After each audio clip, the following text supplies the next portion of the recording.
तो हेलो दोस्तों, और कैसे हैं आप लोग। उम्मीद है कि बहुत अच्छे होंगे।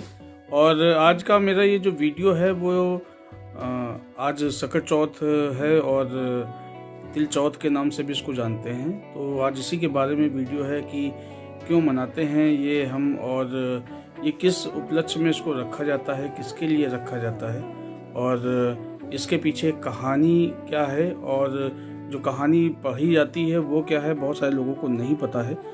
तो आप जब भी कभी आगे आपको ये वीडियो आपको मिले देखने को, तो देखिएगा तो आपको कहानी भी पता चल जाएगी, या सुन लीजिएगा तो कहानी मालूम चल जाएगी कि कौन सी कहानी पढ़ी जाती है। लेकिन इसके पहले मैं जरा नीता जी से पूछ लूँ। तो नीता जी, आज आपने व्रत रखा था? जी रखा था। हाँ, तो व्रत रखा, फिर सारी पूजा पाठ की। और तो ये व्रत किसके लिए था? मेरे लिए था ये? नहीं, बेटे के लिए। अच्छा, बेटे के लिए, दोनों बेटों के लिए व्रत था ये। अच्छा, तो व्रत में आप तो वैसे भी व्रत की स्पेशलिस्ट हैं, हफ्ते में 2 व्रत तो आप वैसे भी रहती हैं, और आप पूजा पाठ में बहुत ध्यान रहता है आपका जो है। तो दोस्तों, ये व्रत बेटे के लिए था, जैसा इन्होंने बताया। कहानी भी आपने पढ़ी होगी और सुना होगा, कहानी को भी सुना होगा। और तो कहानी मैं सुनाऊं कि आप सुनाएंगी दोस्तों? चलिए दोस्तों, इससे पहले अगर आपने चैनल को सब्सक्राइब नहीं किया है, तो कहानी सुनने से पहले अगर चैनल को आपने सब्सक्राइब नहीं किया है तो प्लीज़ चैनल को सब्सक्राइब करें, और बेल आइकॉन को भी दबाएं, ताकि आपको अलग अलग तरह की वीडियो मिलती रहे। क्यों नहीं था? सही बात है ना? हाँ, हम लोग बहुत जल्दी हम लोग स्टोरी के साथ भी आ रहे हैं, आप लोग को भी मिलेगा।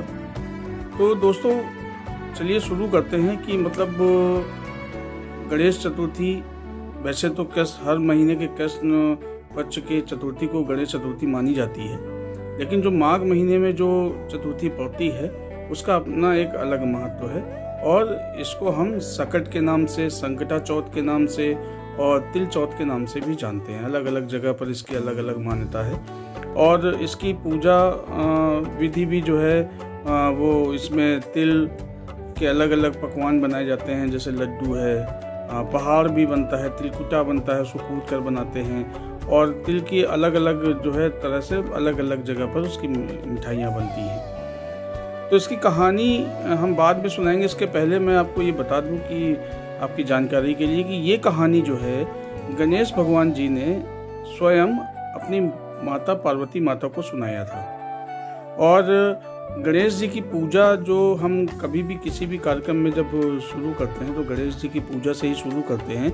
तो उसका एक कारण ये है कि जब आपको ये कहानी पता होगी कि जब ये कार्तिकेय भगवान से जब इनकी प्रतिस्पर्धा हुई थी, गणेश भगवान की, किस बात की प्रतिस्पर्धा? जब शंकर भगवान ने कहा था कि जो भी दोनों बेटों में से पहले पूरे ब्रह्मांड का परिक्रमा करके आ जाएगा, उसको उन्होंने एक चैलेंज दिया था। तो कार्तिकेय भगवान तो निकल गए, लेकिन गणेश भगवान जी ने उन्हीं के साथ चक्कर लगा लिए, और उन्होंने कहा मेरे लिए तो माता पिता ही मेरा ब्रह्मांड है। इस बात से शंकर जी बहुत प्रसन्न हुए, और उन्होंने ये उसको आशीर्वाद दिया कि आज के बाद से कोई भी पूजा होगी उसमें सबसे पहले आपकी पूजा होगी, मतलब गणेश जी की पूजा होगी। और उसके बाद से गणेश जी, आप भी जानते हैं कि जब भी कोई मंगल कार्य होता है, कोई भी पूजा विधि विधान से होती है, तो उसमें गणेश जी का नाम की पूजा अर्चना सबसे पहले की जाती है। तो आइए चलते हैं इस कहानी को, संकटा चौथ की कहानी आपको हम बताते हैं। और इस कहानी में आपको पता चलेगा कि मतलब ये कहानी क्या थी, और गणेश जी की महिमा किस प्रकार से जो है हम सब पर बनी रहती है।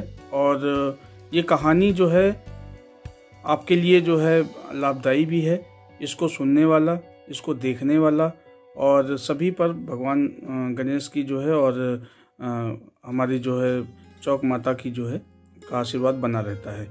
ये जो व्रत है ये महिलाएं अपने बच्चों के लिए, बेटों के लिए रखती हैं, और बेटों की समृद्धि के लिए, उनके घर में सुख समृद्धि बने, उसके लिए रखा जाता है ये व्रत।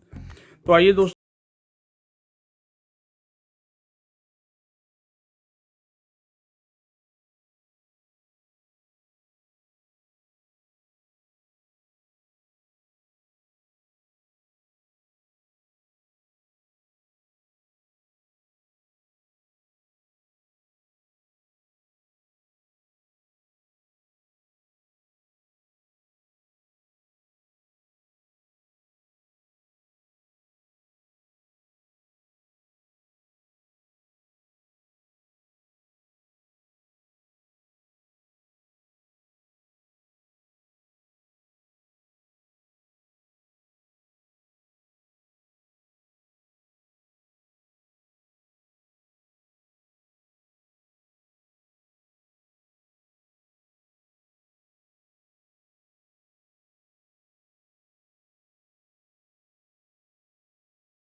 उनके सपने में आए और बोले ये लो पाटा खा के और दुपट्टा खा के सो रही हो और मुझे भूख लग रही है, मैं क्या करूं? तो बोले भगवान क्या करना है बताइए, मेरे पास तो अन्न का एक भी दाना नहीं है, आज तो मेरे बच्चों ने भी कुछ नहीं खाया और मेरे पति ने भी कुछ नहीं खाया और मैंने भी कुछ नहीं खाया।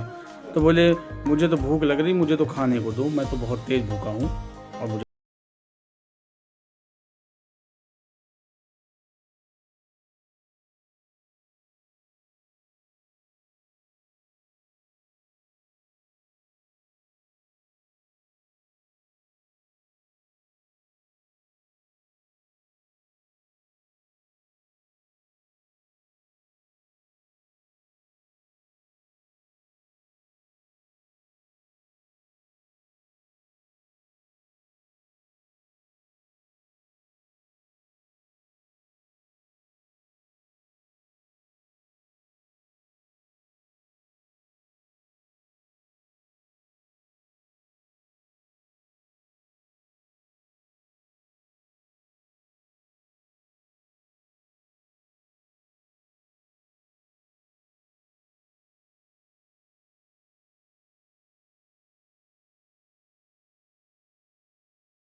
वो झूठ मूठ का रोने लगी है। उसके बाद उसने घी का लड्डू बनाया, लड्डू बना के छीके पे रख दिया, पूरी विधिवत पूजा की, लड्डू बना के रख दिया। अब वो लालची औरत, उसको तो ये था कि भगवान आएंगे दे जाएंगे। अब भगवान आए सपने में, गणेश भगवान बोले कि मुझे भूख लगी है, तुम सो रही हो।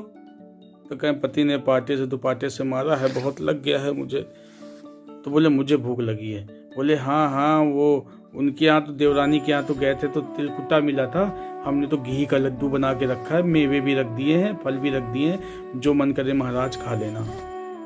भगवान गए भाई, खाए पिए, बोले खा तो लिया है, पेट भर गया है, अब इसको खाली कैसे करूं। कहीं अरे वहाँ तो झोपड़ी थी, यहाँ तो पूरा कंचन सा महल पड़ा हुआ है, कहीं पर भी कर लो, जहाँ तुम्हारी मर्जी हो वहाँ कर लो, पूरे घर में कर लो। अब भाई गणेश भगवान बाल रूप में थे, उन्होंने अपना सब जगह जो है, सब जगह उन्होंने किया, सब अपना पेट साफ किया। फिर बोले इसको पोछू कहाँ, बोले मेरा ललाट पे पोछ ले। तो गए उसके ललाट पे पोछ लिया भाई। अब उसके बाद वो अंतर ध्यान हो गए। अब वो लालची जेठानी सुबह तड़के जल्दी उठ गई, सोना सोना मिलेगा, सोना मिलेगा, लेकिन जैसे ही आँख खुली पूरा घर बदबू कर रहा था, जगह जगह पे गंदगी फैली हुई थी, उसके बालों में गंदगी फैली हुई थी, वो बिल्कुल परेशान हो गई उस बदबू से। अब जब उसके पति को पता चला तो उसने उसको बहुत डांटा कि इतना तुम्हारे पास घर में भरा पड़ा है और तुमको तुम्हारी लालच नहीं खत्म होती है, कि तुम जो है अपनी लालच खत्म कर दो, अब लो भुगतो ये सब भगवान जी का जो है प्रकोप अब झेलो। कहीं ना, अरे अभी साफ कर देंगे। अब वो जितना साफ करे उतनी गंदगी फैले, जितना साफ करे उतनी गंदगी फैले। वो गई सकट चौथ के सामने जो है, जो उसने चौथ बनाई थी जहाँ गणेश जी रखा था, वहीं सर पटक पटक के चिल्लाने लगी, रोने लगी, भगवान मेरी मदद करो, भगवान मेरी मदद करो।